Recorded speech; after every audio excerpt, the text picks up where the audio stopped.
Welcome to Igniting the Fire. Here is your host, Dr. Matt Stover.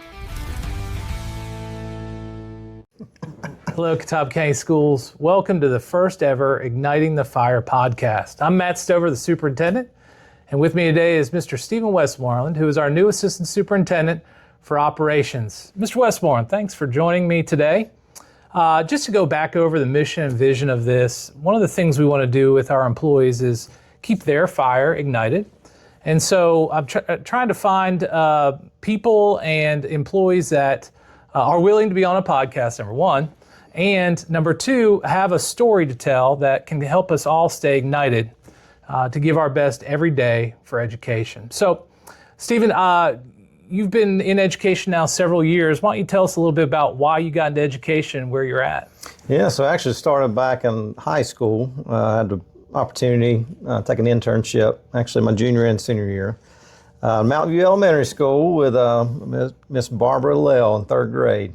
And so that experience, really, to be quite honest, I did that for an easy grade, right, in high school, but ended up that opportunity really kind of changed my pathway, and I knew exactly what I wanted to do going into college, and just kind of was on fire for education there early on. So. Now, when you say Mrs. Lale, are you talking about the Mrs. Lale who still substitutes for us every once in a while? Barbara Lale, yes, sir. All right, yes, sir. Yeah, she's amazing. So no wonder you had a great experience. That's right. She was great, and she made me peanut butter and jelly sandwiches every day at snack time too. So that was an added bonus. That's good. So when we're thinking through your fire, we've all kind of had our ups and downs. You know, I've given my story this year where I think maybe I might have been in a valley at one point and had to kind of reflect and say, what am I doing? Why am I doing this? And so talk to us a little bit about your peaks and valleys in education, and what did you do? Yeah, so quite a few of them, you know, but I've been very fortunate. I've been motivated and just intrinsically motivated to be in education.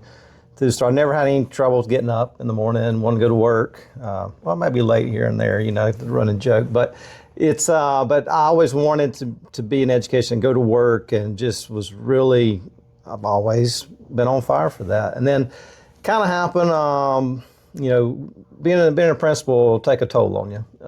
And so kind of hit a little valley there for one point, and kind of, if you remember, you know, we spoke about it. I came in and talked to you. That's what you do when you reach out to people, and we talked, and so it was just kind of the stress of it all, and just I was coming off, you know, it was the year after cancer.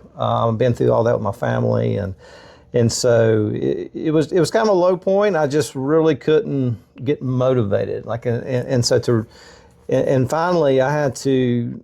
It was kind of like control what I can control, and so in kind of sphere of influence a little bit, and so I had to tweak what.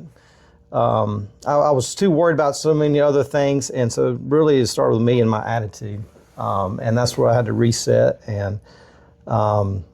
You know, and I had a lot of mentors and talking and support my family, but really it started with me. I had to change. I had to reignite myself and kind of dig deep, and really ended up, you know, climbing that mountain pretty quick. So, I remember that conversation, and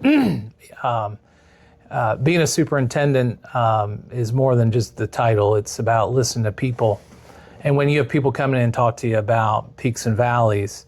The peak conversations are a lot easier.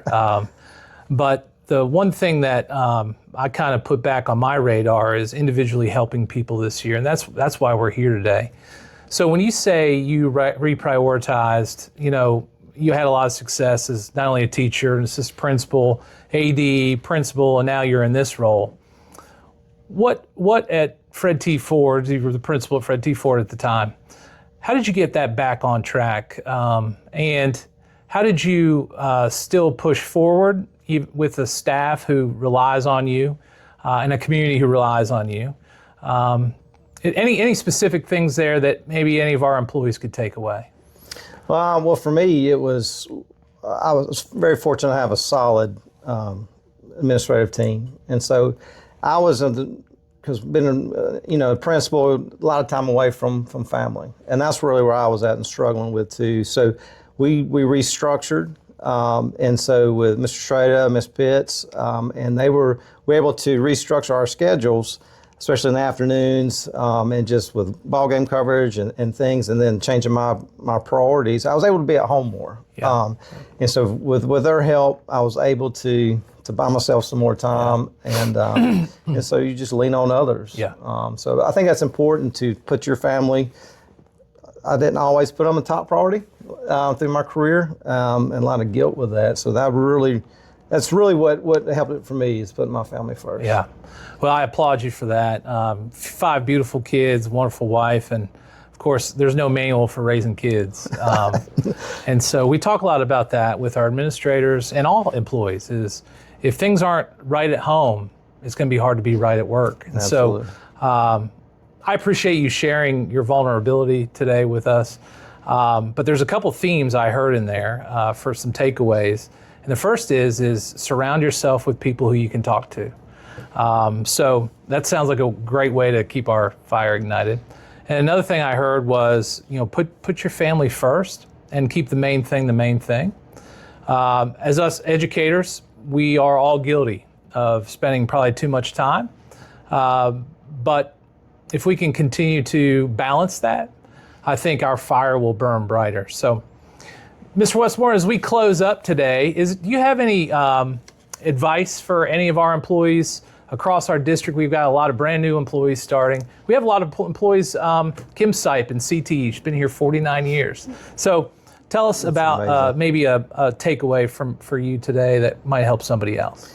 Well, I mentioned the sphere of influence, and so that would be when teachers would come in and if they're upset about something, and we would sit and we would talk. Really, it boils down to, most of the time, everybody's upset about things that are out of your control. And so you've got to look at, what are you controlling, which isn't a whole lot. It's more influence than anything. And so, but those things that are way out there with, state budgets or whatever, or policies, those kind of things that you can't control, then don't focus on those things. You need to focus on the areas where you can influence and make positive impact. Yeah. Well, easier said than done sometimes. There you go. Yeah. Well, I'll tell you, for our first podcast, Igniting the Fire podcast, I certainly have enjoyed having you here, and I'm thankful for you and your new position. And to the rest of our employees, we'll see you back here for chat number 2 in just a few days. Special thanks to our guests and listeners.